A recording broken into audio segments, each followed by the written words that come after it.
Dans la capsule précédente, on a introduit toute la théorie du chapitre 9, le principaux points de la théorie, et on s'est rendu jusqu'à la diapo que vous voyez sur l'écran en ce moment, où on voit le théorème de l'énergie cinétique, le théorème de la loi de conservation de l'énergie dans sa formulation la plus complète, où on dit que l'énergie initiale d'un système,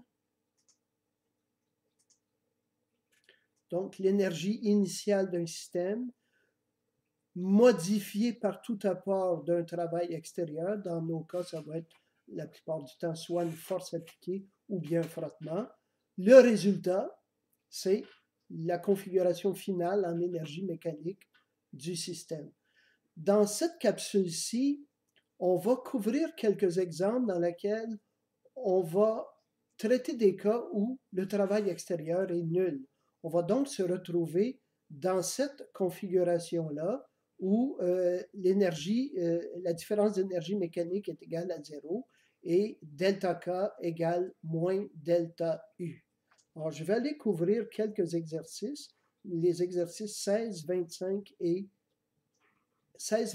27 de notre manuscrit. Alors, allons regarder l'exercice 16. On a un bloc qui arrive ici à cet endroit avec une vitesse de 4,6 mètres secondes et il va commencer à descendre la pente. C'est une pente sans aucun frottement. Et on va nous demander quelle est sa vitesse lorsque rendu au point B.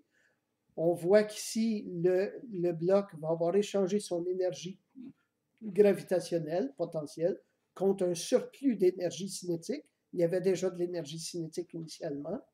Et là, ensuite, on va demander jusqu'à quelle hauteur au point va-t-il pouvoir se déplacer. Ce qui va se passer, c'est que à partir du point B, le bloc va échanger toute son énergie cinétique contre de l'énergie potentielle et on voudra savoir à quelle nouvelle hauteur ça va se passer. On va aller regarder la solution que je vous en ai rendue disponible dans Colnet. Or, ici, on a la solution, la situation, position A, vitesse en position A, vitesse en position B, et la vitesse en position C va être égale à 0. On choisit toujours un axe Y positif vers le haut pour que la gravité soit bien représentée dans ça, pour que toutes nos formules fonctionnent. On choisit notre 0 ici. Je le répète, on aurait pu décider de le choisir là, mais on le choisit ici et on écrit et je vais toujours procéder comme ça, et c'est comme ça que je m'attends à ce que vous procédiez également dans un examen. Le système dans son énergie initiale, plus toute contribution extérieure égale EF. Dans notre cas, il n'y a pas de frottement, il n'y a rien d'autre, il n'y a que la gravitation. Et on se retrouve avec l'énergie initiale mécanique, c'est cinétique et potentielle, égale l'énergie mécanique finale. Bon, ceux qui préfèrent travailler avec delta K égale moins delta U, ben, on transférerait les K d'un côté et les U de l'autre et on ferait delta K égale moins delta U. Bon, alors entrons les chiffres ici. On voit que les masses s'annulent, on n'en a pas besoin. Ici, le final à la position B, Y va être égal à 0, d'où le 0 qui apparaît ici. Et bon, on introduit les chiffres et on règle facilement pour la vitesse au point B, qui va être de 6,76 mètres par seconde. Pour la deuxième question, à quelle hauteur on va se rendre pour le point C? Bon, on est toujours dans la même équation générale avec W extérieur égale 0. Initial, on va partir. Il n'y a pas de raison de recommencer à partir d'ici. Le théorème de l'énergie nous permet de toujours partir de n'importe quelle situation.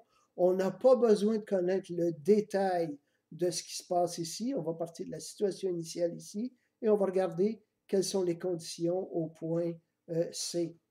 Alors, la situation initiale, 1 demi MVA carré, plus l'énergie potentielle qu'on avait à 1,25 mètres.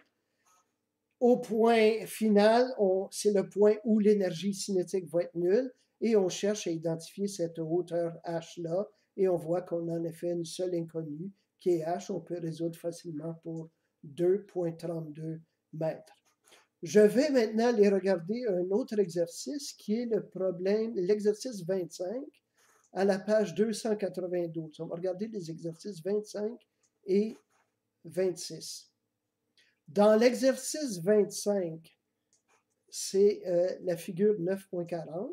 On a un bloc qui est ici avec une vitesse initiale 0, une hauteur h. On va nous demander quelle va être, on va les regarder, quel est le module de la vitesse du bloc au point S, module de la force centripète en ce point-là, et module de la force tangentielle au point S. Donc, quel va être le module de sa vitesse ici, la force centripète et la force tangentielle.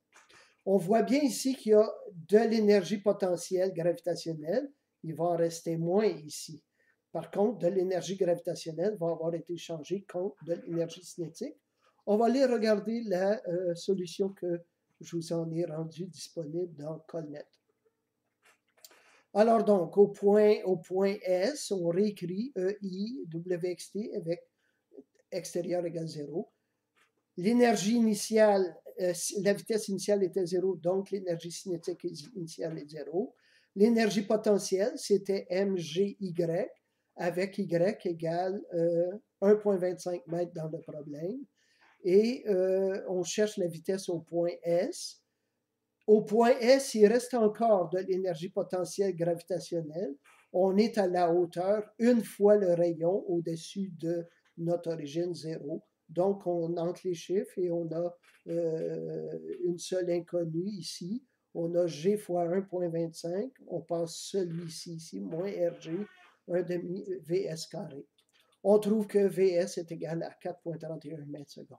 On nous a demandé quelle était la force centripète au point S. On n'oublie pas ce qu'on a vu dans le module précédent. Alors, à ce point-ci, au point S, la force centripète, on va regarder les forces qui pointent vers le centre. Il n'y en a qu'une seule, c'est la normale exercée par le rail sur le bloc. Or, il y a cette normale-là, et c'est cette normale-là qui tient le rôle de force centripète. On entre ici la vitesse qu'on avait calculée, qui était de... on va aller le voir, qui était de 4,31 mètres secondes.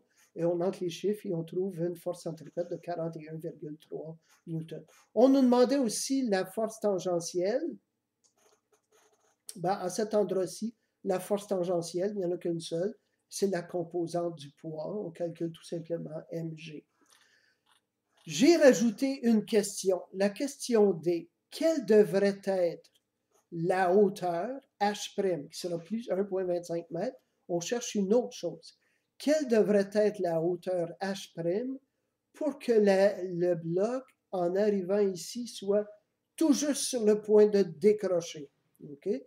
Il va tourner et au lieu de vouloir continuer sur sa dernière tangente, il tomberait ici.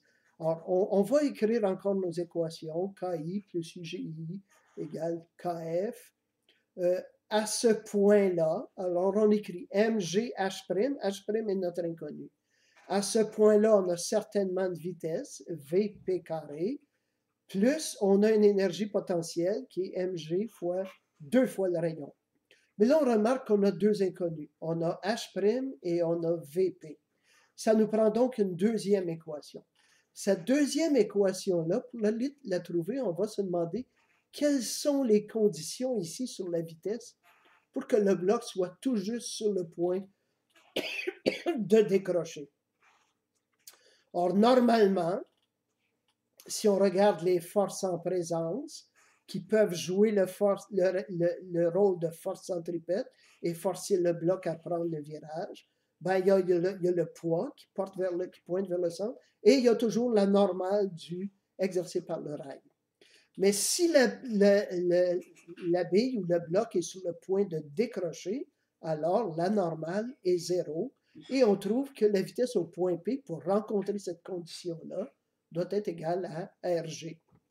On insère ce RG-là dans notre équation pour un demi Vp carré. Vp carré est égal à RG et on trouve que il aurait fallu placer la bille à 2,5 fois le rayon du cercle. Normalement, en classe, je vous aurais fait cette démonstration-là avec un système sur lequel une bille aurait tourné et on aurait vu que même expérimentalement, on était très, très proche de ça. Il aurait fallu rajouter une autre énergie qui est celle de la bille tournant sur elle-même. Non pas seulement l'énergie de translation, mais l'énergie de rotation sur elle-même, et on se serait rapproché. Et évidemment, dans la situation concrète, il aurait fallu tenir compte du traitement ici, du frottement. Ici, on n'en a pas tenu compte, mais expérimentalement, on finit en général assez proche de ceci. Je vais maintenant me tourner vers un autre exercice qui ressemble beaucoup à celui qu'on vient de faire, qui est l'exercice 27. On va aller le regarder dans le manuel. Or, ici, on a une rondelle qui initialement était placée au sommet de cet hémisphère-là, qui est un bloc sphérique de glace, un bloc de glace sphérique. On laisse aller la rondelle. Au début, elle a 0 de vitesse, mais elle va acquérir de la vitesse et on demande à quel angle la rondelle va-t-elle décrocher. On se retrouve à peu près dans le même genre de situation que pour l'exercice 25. Alors, je vais aller voir la solution. Je n'irai pas dans tous les détails, je vais vous le laisser regarder vous-même. Alors, on a la situation au moment ici où la rondelle va décrocher. À ce moment-là, il y a toujours une normale exercée par le bloc de glace sur la rondelle. Pourquoi faut-il qu'il y ait une force vers le centre? Pour forcer la rondelle à prendre le virage. Sinon, elle devrait continuer sur sa dernière tangente. Donc, il y a une normale exercée sur une force centripète exercée vers le centre. C'est la normale du bloc sur la rondelle. Et il y a également son poids. On regarde les mêmes équations que tout à l'heure. À cet endroit ici, initialement, il n'y avait que de l'énergie potentielle, MGR. À cet endroit ici, final, il y a de l'énergie cinétique, la vitesse finale, qu'on ne connaît pas, et il y a de l'énergie potentielle. Si on a placé notre zéro potentiel ici, ben, la hauteur à laquelle se trouve la rondelle, ben, c'est la projection du rayon sur la verticale ici. C'est donc le côté adjacent à l'angle. Ça fait donc intervenir le rayon fois le cosinus de θ. Et bon, encore là, on voit qu'on a deux inconnus. On a θ et on a vitesse finale.